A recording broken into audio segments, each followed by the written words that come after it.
기적이란 것을 요즘 사람들은 잘 믿지를 않습니다. 기적은 이상한 종교단체에서나 일어나는 일이요, 어쩌다가 일어나는 일로 치부하지 우리 성도들의 삶 속에서 일어나는 일이라고는 생각을 하지를 못합니다. 또한 성경에나 기록된 내용이지 내 삶하고는 아무 상관이 없다고 생각하는 사람들이 있어요. 그 기적이란 것은 이렇게 생각하시면 됩니다. 하나님께서 일하시는 걸 두고 섭리라고 그러거든요. 하나님의 섭리. 하나님의 섭리는 아주 자연적입니다. 이 자연 만물을 움직이는 걸 보면 하나님의 손길을 느낄 수가 있어요. 우리가 지금 무더운 여름을 겪는 것도 하나님의 섭리 중에 하나입니다. 아이가 자라서 크고 어른이 되어가는 것도 아주 자연적인 하나님의 섭리 중에 하나죠. 우리가 안 먹으면 배고프고 먹으면 배부르고, 이것도 하나님의 일반적인 섭리입니다. 근데 기적이란 것은 뭐냐 하면 초자연적인 섭리예요. 그러니까 이런 일반적인 법칙, 자연의 법칙을 뛰어넘는 거예요. 그래서 이걸 기적이라고 그럽니다. 또 상식이라고 할 수도 있고, 상식을 뛰어넘는 게 기적이라고 할 수도 있어요. 이런 경우가 있죠. 어떤 사람이 버스를 타려고 뛰어갔습니다. 버스가 정수소에 서 있는 거예요. 그래서 버스를 타려고 뛰어갔어요. 뛰어가서 문을 텅텅 두드리면서 좀 태워달라고 그랬습니다. 근데 이 기사 아저씨가 매몰차게도 다음 차 타고 오시오 그러면서 안 열어주는 거예요. 그래서 두들두들하면서 기다렸다가 그 다음 버스를 탔습니다. 그래서 집에 가서 뉴스를 켜는데 내 앞에 갔던 버스가 사고를 당해가지고 거기 있는 사람들이 다 죽었어. 그래서 이 사람은 죽지 않고 살았지 않습니까? 만약에 그 버스를 탔더라면 자기도 죽었을 텐데. 그러니까 이제 이런 걸 두고 자기 개인적인 거죠, 이거는. 근데 이 사람이 생각해 볼 때, 야, 보통이면 태워줄 만도 하대. 문 닫았다고 그 자리에 있으면 열어주거든요. 그런데 안 열어줬다는 것은 하나님께서 개입을 하셨다. 그래서 상식을 뛰어넘는 일이다 이거죠. 그리고 어떻게 그렇게 시간이 박자가 그렇게 맞냐 이거예요. 내가 탔으면 죽었을 건데 안 탔기 때문에 안 죽었다. 이렇게 생각하면서 이건 정말 기적이다 이렇게 생각을 하죠. 성경에 나오는 이야기를 보면 해가 가다가 멈춰서는 일이 있었어요. 이것도 역시 기적이라고 볼 수가 있죠. 자, 이렇게 상식을 뛰어넘고 자연 법칙을 뛰어넘는 게 기적입니다. 그런데 요즘 사람들이 이 기적을 사모하나요? 아니, 안 믿는 사람은 그렇다 치고 이 기적을 능히 행하실 수 있는 우리 성도들은 과연 기적을 기대하고 있느냐 하는 거예요. 사실 우리의 삶 속에 이런 기적이 필요한 때가 많거든요. 솔직히 몸에 병이 들어서도 마찬가지 아닙니까? 하나님께서 낫게 해주셔야만 낫는 병이 있어요. 그런 경우에는 하나님이 도와주셔야 되거든요. 의사도 손 못 쓰고 의사가 치료한다 하지만 진척이 안 되는 경우도 얼마나 많은데요. 그때는 하나님의 손길이 필요하거든요. 그런데도 하나님의 기적을 바라지를 않아요. 왜 그럴까요? 너무 과학적이고 너무나 합리적인 시대에 살다 보니까 어떤 기적을 바란다는 게 너무 이상한 세계의 이야기 같아요. 더더구나 현대를 살고 있는 나하고는 거리가 먼 것 같은 그런 느낌이 듭니다. 한마디로 이야기하면 믿음이 사라져버린 시대입니다. 믿음이 사라져버린 시대예요. 신뢰가 없어져 버렸어요. 사람 간의 신뢰는 말할 것도 없지만 하나님 앞에서의 신뢰도 다 무너져 버렸어요. 그래서 하나님 앞에서 뭔가를 기대하지 않습니다. 아니, 기대는 해요. 믿음으로 기대하지 않아요. 주면 고맙고 아니면 말고예요. 하나님이 이걸 꼭 주셔야 합니다 하고 믿음으로 기대하면서 나가질 않는다고 말이에요. 여러분의 삶 속에 가만히 보시면 기적이 많이 필요합니다. 솔직히 말해서 기적 중에 기적이 뭐냐 하면 예수 믿는 거예요. 하나님도 모르고 예수님도 거부하고 내 마음대로 내 생각대로 살려고 마음먹은 사람이 예수님을 내 삶의 주인으로 모시고 내가 하나님의 말씀을 쫓아서 따라서 그렇게 살아간다는 거, 이거 쉬운 일이 아닙니다. 여러분, 전도해봐서 알지 않습니까? 이거는 기적 중의 기적입니다. 여러분은 기적의 주인공이에요. 그러면 이게 이렇게 힘든데 사람의 속마음을 바꾼다는 게 그렇게 힘들다 그 말이에요. 그런데 여러분의 자녀든지 아니면 여러분 남편이든지 아니면 아내든지 이 사람들의 마음을 바꾸려면 얼마나 힘들겠어요. 그런데 어느 날 하나님께서 이들의 마음을 딱 바꿔주셨어요. 오, 이거 기적 아닙니까? 그렇죠? 여러분, 이런 기적이 필요하잖아요. 여러분 남편이 바뀌기를 원하잖아요. 여러분 아내가 바뀌기를 원하잖아요. 이게 또 기적이에요. 이것도 기적. 여러분의 자녀도 바뀌기를 원하잖아요. 여러분, 우리 모두는 기적이 필요한 사람들이에요. 아마도 신문대로 거두는 그 원리를 따라서 되어진다면 여기에서 살아남을 사람이 아무도 없어요. 하나님의 은혜도 필요하고 하나님의 긍휼도 필요하고 하나님의 기적도 필요합니다. 그러니까 이제 오늘 여러분들 하나님의 기적을 사모하시기를 바랍니다. 하나님의 기적을 사모하시기를 바랍니다. 오늘 성경을 보면 하나님의 기적이 나오거든요. 그게 요단강을 건너는 거예요. 요단강이 강둑에 넘치도록 물이 많이 흘렀습니다. 사람이 나갈 수가 없어요.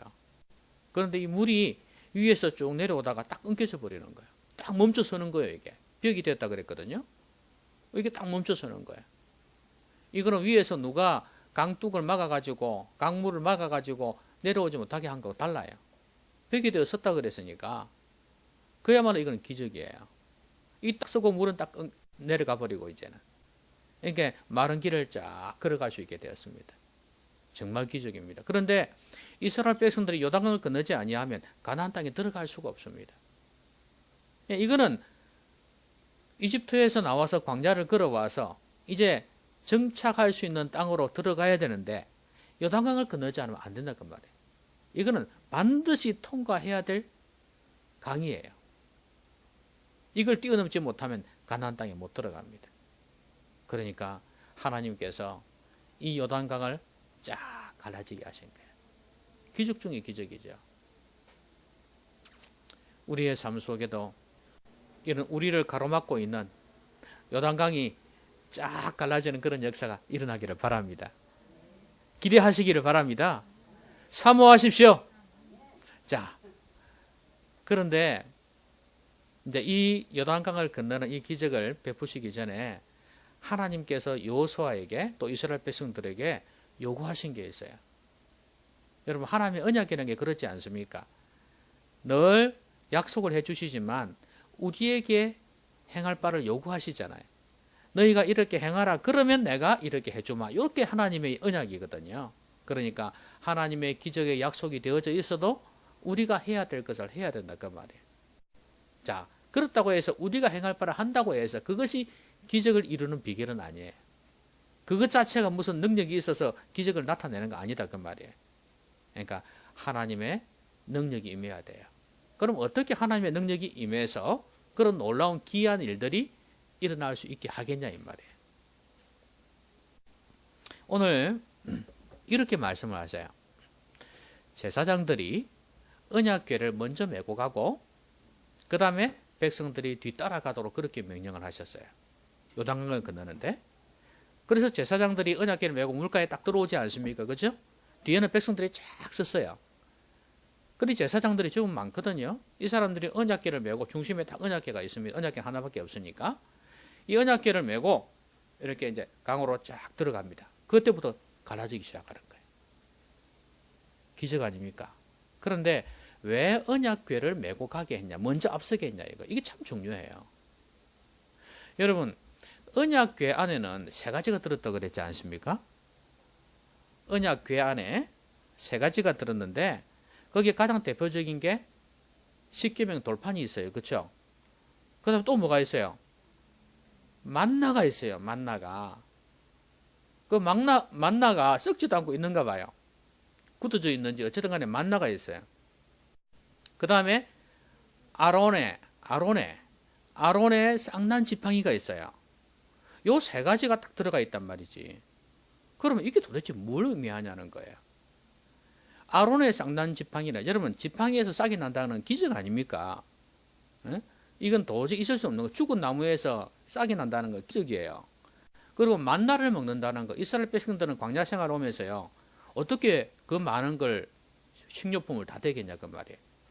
하늘에서 만나가 내려서 그걸 먹고 살았습니다. 새벽마다 가가지고 그걸 거두었어요. 이슬 내리듯이. 그렇게 귀한 음식을 먹고 살았습니다. 그러면 이건 역시 뭐예요? 기적 아닙니까? 자, 하나님의 능력 없이는 이 두 가지가 될 수가 없어요. 거기에다가 하나님의 말씀이에요. 자, 그럼 이 세 가지가 먼저 앞서가게 하라는 것은 하나님의 말씀을 앞세우라는 이야기예요. 근데 그 말씀을 하신 분은 누구냐? 능력의 하나님이란 말이에요. 능력의 하나님께서, 기적을 베푸시는 하나님께서, 너희들의 먹을 것을 친히 공급하시는 하나님께서 너희들에게 명령한다, 말씀한다. 그러면서 이 말씀을 앞세우고 가라는 거예요. 여러분, 기적이란 것은 하나님의 일하심은 여기에 있습니다. 하나님께서 일을 하시려고 하는데 하나님의 말씀을 무시하는데 어떻게 하나님께서 일을 하실 수 있겠냐 그 말이에요. 여러분 가정에서 그렇지 않습니까? 여러분 식구 중에 누가 여러분을 무시한다 그러면, 여러분의 말을 알아주지 않는다면 여러분 가정에서 일할 맛이 나겠습니까? 안 나죠. 그건 어느 단체에 들어가도 마찬가지입니다. 말을 무시해버리면 나를 무시하는 게 되니까 일하고 싶은 마음이 전혀 없죠. 그렇죠? 똑같습니다. 하나님의 말씀을 무시해버리면 하나님 일하시지 않습니다. 하나님의 그 만나, 지팡이의 싹, 이런 놀라운 능력도 베푸실 수가 없는 거예요. 하나님의 말씀을 기대하고 사모하고 말씀을 순종하는 게 중요하단 말이에요. 이게 하나님의 일하심, 하나님이 기이한 일을 행하시는 거, 기적을 행하시는 비결이라고 말이에요. 그런데 이건 하지 않고 내 삶 속에 하나님 놀라운 기적만 바라보고 있다면 그건 그야말로 홍시를 바라보고 입을 떡 벌리고 있는 것과 똑같아요. 여행이 한 번씩 떨어질 수는 있겠지만 언제 떨어져? 입 벌리고 있다가 포기하고 집에 가 있을 때 쏙 떨어지는데. 그러니까 여러분 하나님의 말씀을 먼저 중요하게 생각하고 앞세우는 그런 성도님들이 되셔야 돼요. 그러니까 어려울수록, 하나님의 기적이 필요할수록 하나님의 말씀을 붙드셔야 돼요. 여러분 하나님의 말씀을 읽고 묵상하는 것을 배우셔야 합니다. 내 혼자 안 되면 저를 통해서 배우시기를 바랍니다.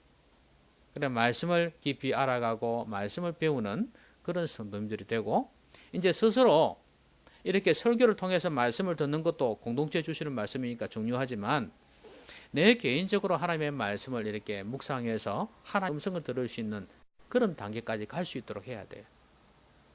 그게 성도의 삶이에요. 이게 안 되면은 여러분 종교인밖에 안 돼요. 설교를 듣든지 하나님의 말씀을 묵상하든지 그걸 통해서 하나님이 내게 뭘 원하신다는 걸 들을 수 있어야 돼요. 이거 안 되면 몇 수십 년을 다녀도 종교인일 뿐이에요. 직분이 아무리 인간적으로 볼 때 대단하다 보여도 종교인일 뿐이에요. 하나님의 말씀을 들으시기를 바랍니다. 그리고 그 말씀에 순종할 때 하나님의 기적은 일어나는 것입니다.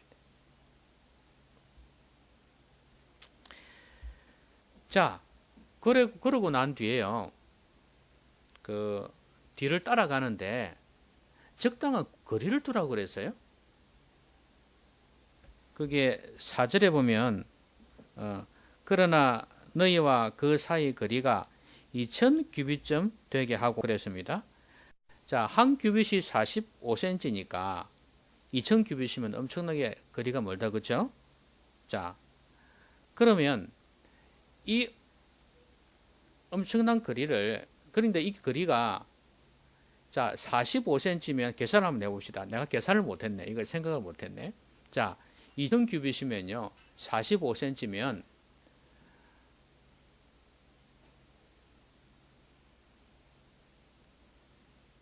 4m, 8m, 800m 정도 되네, 그죠? 예, 대충 그 정도 된다, 그죠? 예, 그러면 한 1km 조금 못 되는데 그 정도 거리를 띄우고 가라 그 말이죠. 그러면 아예 저 멀리 떨어지게 만들지 왜 그렇게 하지 않았었을까? 그럼 아예 가까이 붙이시지 왜 그 정도 안 했을까? 그런 생각이 들지 않습니까? 근데 이유가 있습니다. 왜 언약궤를 이렇게 적당한 거리를 두라 했냐? 여기에 깊은 의미가 있어요. 이제 여기에서 말씀은 그겁니다. 너무 가까이 하지 말아라. 이게 초점이에요. 멀리 떨어지는 걸 생각하지 마세요. 그건 당연히 멀어지면 안 좋은 거니까. 근데 너무 가까이 하지 말아라 이거예요. 왜 그랬을까요? 왜 언약궤에 너무 가까이 하지 말아라 그랬을까요?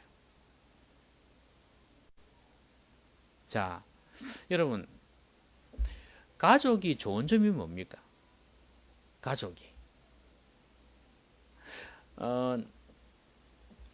그때 책에서 봤는지 그래요. 나는 가족이 너무 좋다는 거예요. 왜? 그러니까. 가족은 너무 부담이 없잖아요. 옷을 벗어도 되고, 화장실에 왔다 갔다 해도 되고, 그 책에서는 그래 놨어요. 방귀를 뀌어도 되고, 아무도 뭐라 하지 않는 그런 가족이니까 좋다. 부담이 없다 이거예요. 근데 여러분, 가족이 그렇게 해서 부담 없어서 좋지만, 그 부담 없는 것 때문에 얼마나 많은 어려움들이 일어납니까? 너무 격이 없어서 말도 함부로 하고. 그래서 가족의 두 얼굴이라는 책을 보면요. 그렇게 친밀함이 있는가 하면 또 한편으로는 가족의 왼수가 되기도 해요. 너무 쉽게 말하기도 하고 너무 많은 상처를 주기도 하고. 그래서 어린아이들이 자라나면서 여러분도 다 어린아이를 거쳤지 않습니까? 자라나면서 많은 상처들이 누구를 통해서 오냐? 가족을 통해서 오는 경우가 많아요. 그 자아상이 그렇게 형성되어진단 말이죠. 그러니까 이 가족이 너무 편하다는 게 장점이기도 하지만 단점이기도 합니다. 그래서 너무 멀리 할 필요는 없지만 가족이니까 근데 너무 조심성이 없는 것도 문제예요. 그래서 서로에게 조심을 해서 가족에게 이미지가 깨지지 않게 해줘야 돼요. 특히 부부끼리는 더해요. 막 엉망이 된 머리로 일어나고 그렇게 해가지고 신랑 앞에 나타나가지고 나 오늘 밥 못하는데 알아서 먹어 하고 또 들어가 푹 자고 머리 엉망으로 해가 있고 말이죠. 옷도 마찬가지야. 그렇게 있으면 이게 좋은 감정이 다 떨어져 버려요. 그 신비한 감이 다 떨어져요. 물론 가족이 되면 그런 면들이 연애할 때에 비해서는 많이 떨어지기 마련이지만 그래도 그걸 유지해야 돼요. 남자도 마찬가지예요. 그래서 어느 정도는 조심을 해야 돼요. 머리가 너무 헝클어져 있으면 화장실 가서 머리 좀 빗고 나오고 조금이나마 외출할 때처럼 안 되더라 할지라도 옷도 조심해서 입고 그게 자기를 지키는 비결이에요. 그러면 내가 나를 존중히 여기면 가족도 나를 존중히 여기게 돼 있어요. 내가 나를 가볍게 여기면 가족도 가볍게 여겨요. 자, 이렇게 너무 가까이 있는 이것이 진짜 중요한 것을 보지 못하게 만들어요. 솔직히 가족도 참 존귀한 자들이에요. 너무 존귀하고 귀중한 자들인데도 내 가족이라는 이유 때문에 너무 친하다는 이유 때문에 그 귀중함을 모르고 무시할 때가 많아요. 여러분, 가족은 존귀자들입니다. 아시겠죠? 함부로 무시하지 마세요. 너무 가깝다고 내 신랑이라고 내 남편이라고 해서 아니에요. 어찌 보면 다른 사람하고 살면 더 대접받고 살지도 몰라요. 더 사랑받을지도 몰라요. 그러니까 내 남편이라는 이유로 함부로 무시하지 말고 내 아내라는 이유로 함부로 무시하지 마라. 그래서 너무 가까우니까 이런 면이 있듯이 하나님 앞에서도 그런 게 있어요. 그게 대표적인 게 뭐냐? 모태신앙. 너무 어릴 때부터 너무 가까이에서 하나님을 믿고 교회에 출석하고 살았어요. 교회를 안방 드나들듯이 살았어요. 그렇게 너무 익숙해져 있는 거예요. 그러다 보니까 하나님에 대한 경외심이 없어요. 하나님에 대한 두려움이 없어요. 이거 정말 문제거든요. 오히려 중간에 믿은 사람처럼 하나님에 대해서 어느 정도 두려움도 가지고 있으면서 또 친밀감도 가지는 그런 마음이 있어야 되는데 너무 가까이 하다 보니까 겁낼 줄도 몰라. 이 교회의 어떤 질서도 마찬가지예요. 그런 것에 대해서 우습게 여겨요. 뭐 목회자에 대한 태도는 말할 것도 없고요. 이게 어느 정도 이게 있어야 되는데 너무 우습게 여기는 거야. 심지어 반말까지 하는 사람들도 있습니다. 목회자에 대해서. 그리고 뒤에서 이야기하면요. 목사 붙이면 그건 양반이에요. 예, 김영식 목사님이 있다 합시다. 그러면 그 김영식이 일합니다. 자기들끼리 모이면. 김영식 목사 이까지는 양반이에요. 사실 목사하는 이것도 우스운 이야기거든요.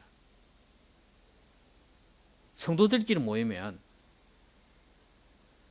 그러면 목사님 이 정도는 해줘야 되는데 그 김 목사, 정 목사 이런다니까요. 나중에 심지어 자기들끼리 있을 때는 반말합니다. 반말. 이렇게 너무 익숙해지고 너무 이렇게 가까이 있다 보니까 이런 현상이 벌어지는 거예요. 내 안에 하나님에 대한 경외심이 없고 두려움이 없으니까 교회 생활에 너무 익숙해져 있으니까 이렇게 신앙생활이 엉망이 되어져 버리는 거예요. 한마디로 얘기하면 살아있는 믿음이 없는 거예요. 그런데 그게 무슨 하나님께서 역사하셔가지고 기적을 베풀어 주신단 말입니까? 여러분 가정 속에 하나님의 기적이 일어나야 되는데 부부관계나 부모 자녀 간에 그런 너무 엉망이 된 그런 관계가 되어져 버리는데 어떻게 하나님이 일하시냐가 말이에요. 여러분 가정 안에서 하나님의 기적 일하심을 체험하려거든 가족끼리 좀 긴장된 관계를 가지셔야 됩니다.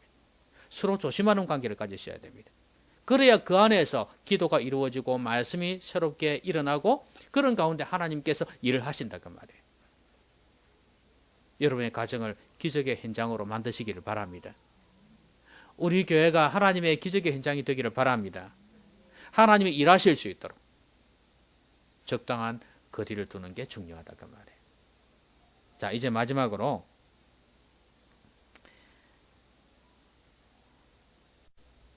5절에 보시면 이런 말씀이 나옵니다. 여호수아가 또 백성에게 이르되 너희는 자신을 성결하게 하라. 여호와께서 내일 너희 가운데 기이한 일들을 행하시리라. 이제 이 기이한 일들이 요단강 건너는 거거든요. 기적이란 말이에요. 그러면 어떻게 하라고요? 자신을 성결하게 하라는 거예요. 하나님의 성령은 거룩한 영입니다. 하나님도 거룩하신 분이죠. 깨끗하신 분이에요. 그렇기 때문에 성결하지 않은 가운데에서 하나님이 일하실 수가 없어요. 물론 구약 성경의 성결이라든지 거룩은 외형적인 면이 좀 강합니다. 의식적인 면이 좀 강해요. 그런데 하나님께서 사실 그것만 원하신 건 아니었거든요. 외형과 함께 내면까지 깨끗하게 되기를 원하셨는데 이스라엘 백성들은 외형적인 게 좀 많았어요. 그러니까 하나님을 멀리하게 되어지죠. 그럼 여기서 성결은 외적인 성결과 함께 내적인 성결을 동시에 포함하고 있다. 그런데 외적인 성결도 참 중요합니다. 절대적인 건 아니지만 왜냐하면 그릇 아닙니까? 그릇. 그렇죠? 물론 그릇이 좀 더러우면서도 안이 깨끗할 수는 있어요. 그렇죠? 그런 면이 없잖아 있습니다. 그런데 대체로는 겉이 더러우면 안도 더러울 가능성이 많아요. 그래서 외형적인 그릇은 깨끗하게 해야 된다. 그런데 이제 요즘 사람들은 어떠냐면 외형은 깨끗하게 해요. 얼마나 깔끔하게 삽니까? 그죠? 이번에 어느 그 영상을 보니까 사진을 보니까 그래 놨어요. 이게 호텔의 화장실 해가 보니까 이게 휴게소의 화장실 일어났더라고요. 근데 휴게소 화장실이 호텔 화장실 같이 그렇게 돼 있단 말이에요. 그 정도로 깨끗하게 산다 그 말이에요. 외모뿐만 아니라 집이든지 음식이든 깔끔하게 그렇게 사는 시대가 되었습니다. 그런데 안에는 너무 더러워져 있어요. 두 가지가 다 필요해요. 그 중심은 뭐냐면 안에서부터 성결하는 거예요. 여기서부터 출발해가지고 밖이 깨끗하게 되어져야 되지 바깥이 깨끗하다 해서 안이 깨끗해지는 건 잘 아니에요. 그러면 성결의 영이신 성령께서 우리 안에 계시면 우리의 심령이 깨끗해진단 말이에요. 내면이 깨끗해지면 그때부터 이제 밖에도 깨끗해지기 시작합니다. 그렇지 않습니까? 성령께서 그 안에 거하셔서 영혼을 깨끗하게 하고 죄를 잡아가는 사람이 어떻게 다른 걸 더럽게 할 수 있겠냐 이 말이에요. 아니에요. 새로운 사람이 되어져 버렸어요. 새 사람이 되어져 버렸어요. 그러면 새로워지고 싶어요. 그렇죠? 여러분 대기업에 들어가려고 애를 썼는데 취업을 못했어요. 그래서 늘 고민을 합니다. 그러면 이 청년은 어떤 외모를 가지고 있냐? 추리닝 입고 수염 기르고 이렇게 그냥 뭐 안 믿는 사람 같으면 담배도 피우고 막 이렇게 산단 말이에요. 술도 먹고 술주정도 하고 예를 들어서 그렇게 한단 말이에요. 그런데 이 사람이 대기업 시험에 합격을 했어. 신입사원으로 들어갔어. 어떻게 바뀔 것 같습니까? 예를 들어 삼성이라 합시다. 내가 삼성의 신입사원으로 들어가게 됐어요. 여러분 우리는 그냥 삼성, 대기업 이렇게 생각하지만 막상 거기에 들어가면 태도가 달라지는가 봐요. 우리나라에서 최고의 기업이다. 내가 거기에 직원이다. 내 인생은 지금 새롭게 출발한다. 그런 생각을 가지는가 봐요. 그러면 어떻게 되겠어요? 내가 이제 새롭게 출발한다는 마음가짐이 있어야 달라집니다. 옷도 달라지기 시작합니다. 발걸음도 달라지기 시작합니다. 생활 습관이 달라지기 시작합니다. 고쳐나가기 시작한다는 거예요. 제 말이 틀렸습니까? 예? 제 말이 틀렸나요? 여러분 안 해봐서 모르겠다고요? 저도 안 들어가 봤습니다. 그렇지만 추측컨대 그건 가능합니다. 제가 큰 교회, 지금 10,000명 되는 교회 거기 다닐 때도 그랬으니까요. 들어갔을 때. 한 200~300 되는 교회에 있다가 그 큰 교회 갔을 때 그런 마음이 들더라고요. 완전히 달라져 버려요, 태도가. 우리가 예수님을 믿으면 성령이 우리 안에 거하십니다. 그러면 우리가 어떤 태도를 가지게 돼요? 나는 새 사람이 되었단 말이에요. 인생이 달라지는 거예요. 나는 더럽게 안 살 거야. 나는 거룩하게 살 거야. 내 인생을 저 세상 사람들처럼 저렇게 타락하며 안 살 거야. 그럼 내 자녀들도 거룩하게 키울 거야. 공부도 잘해야 되겠지만 정말 보란 듯이 예의 바르고 깨끗하게 살게 할 거야. 이런 마음이 들게 돼 있다 그 말이에요. 이게 예수 믿는 사람의 모습이에요. 그냥 교회 다니는 게 예수 믿는 게 아니라 그 말이에요. 그 안에 성령께서 계시기 때문에 예수님을 영접한 사람에게 성령이 임하신다 그 말이에요. 그러면은 그런 마음이 새록새록 돋아난다 그 말이에요. 예수 믿으면요 영혼이 새로워집니다. 그런데 영혼이라는 것은 영과 함께 혼이잖아요. 지정의가 있어요. 이 생각이나 감정이 그리고 의지가 새로워져요. 그래 되어지면 이 사람은 행동이나 외적인 면에서도 바뀌게 되어 있어요. 여러분 거룩하게 한다는 것, 성결하게 한다는 것은 먼저 여러분 안에 성령께서 거하셔야 됩니다. 내 죄악을 자복하고 하나님 앞에서 회개하고 깨끗하게 되는, 죄 용서함 받는, 이것이 중요해요. 이게 제일 급선무예요. 이게 되어지면 생각이 새로워집니다. 지성이에요. 그리고 감정이, 정서가 새로워져요. 여러분, 이게 안 되면, 지성과 감성이 안 되면요, 의지가 병들어집니다. 생각이 깨끗하고 바르고 힘이 있고, 그 다음에 감정이 깨끗해야지, 온전해져야지 이 의지가 똑바로 되어져요. 여러분, 범죄를 저지르는 사람들 보세요. 전부 다 정신이 병들었고 감정이 병들었어요. 보세요 한번. 그래서 이 생각에 따라서 감정이 바뀌기도 하거든요. 그렇죠? 그래서 누가 나를 어떻게 했다, 나 죽여버릴 거야, 뭐 이런 거 있지 않습니까? 특히 미국에서 총기 사건 같은 경우는 그렇잖아요. 내가 왕따 당했다 이거예요. 나를 다 개무시해. 그러면서 나 다 죽여버릴 거야. 감정이 왜곡되어져 버렸죠. 그러니까 생각에서부터 감정이 나오니까, 생각이 왜곡되니까 감정도 왜곡되어져 버리고 깨끗하지 못한 거예요. 그럼 의지가 병들어져 버려요. 건강한 일을 위해서 내 의지를 투자하는 것이 아니라 엉뚱한 일에, 잘못된 일에 내 의지를 쏟아부어요. 한마디로 의지가 끌려가는 거죠. 그러니까 우리를 성결하게 한다는 것은 영혼이 깨끗해지고, 그 다음에 생각, 그 다음에 감정이 깨끗해지고 발라지는 거예요. 새로워지는 거예요. 그렇게 되면 의지가 새로워지면서 내 삶의 행동 반경이 새로워지는 것입니다. 이럴 때 하나님이 일하신다는 말이에요. 왜곡되어지고 더러운데 어떻게 하나님께서 일하실 수 있겠습니까? 하나님 거룩하신 분인데. 여러분, 생각을 하나님 말씀으로 가다듬어 보십시오. 성경 공부를 왜 하냐? 설교를 왜 듣냐는 거예요.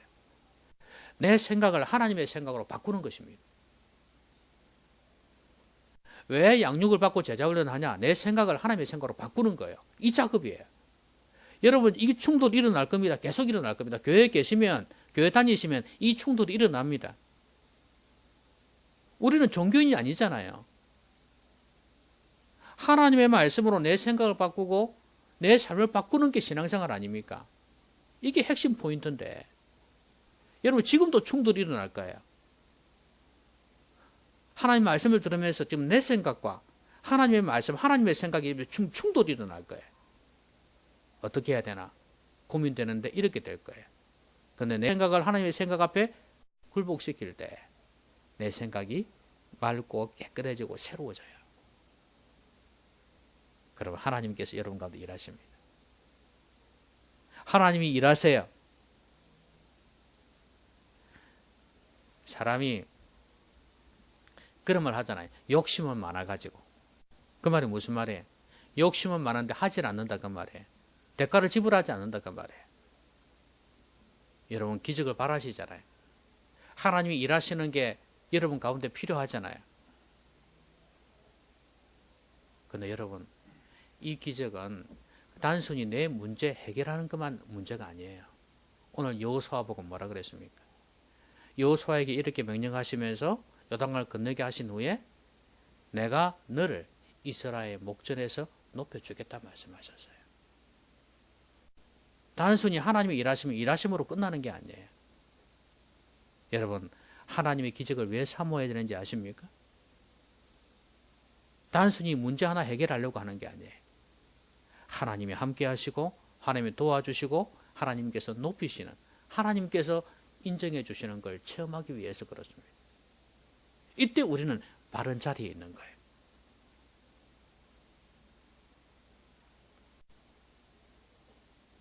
기적을, 하나님의 일하심을 체험하시기 바랍니다. 그 전에 사모하시기 바랍니다. 사모하시기 바랍니다. 자, 그러기 위해서 어떻게 해야 된다고요?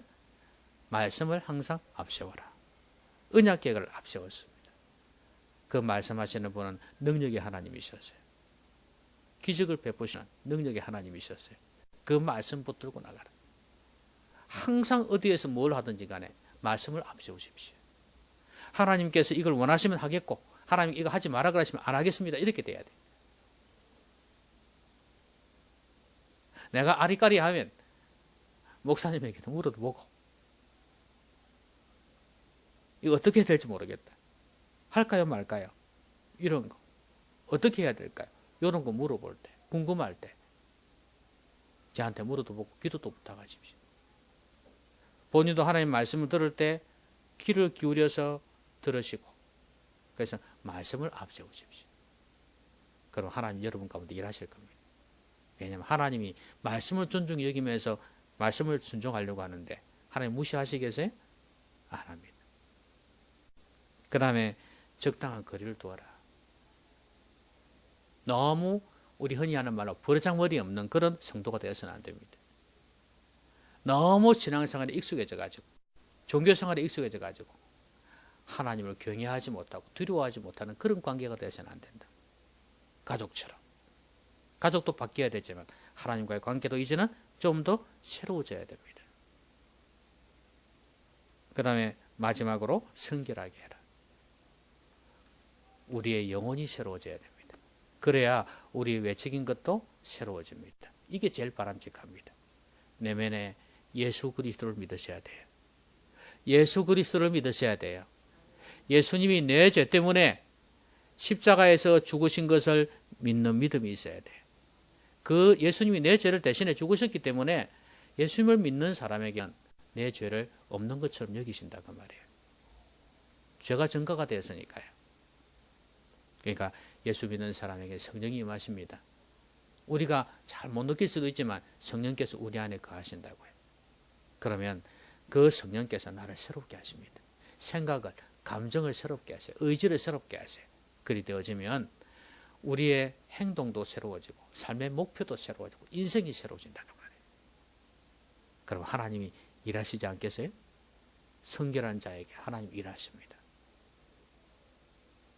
아무쪼록 하나님의 이런 놀라운 기적의 역사, 귀한 일들을 여러분의 삶 속에서 목도하시고 체험하시기를 주의 이름으로 기원합니다. 같이 한번 기도하십시다. 오늘 말씀 생각하면서 같이 한번 소리 내서 기도하겠습니다.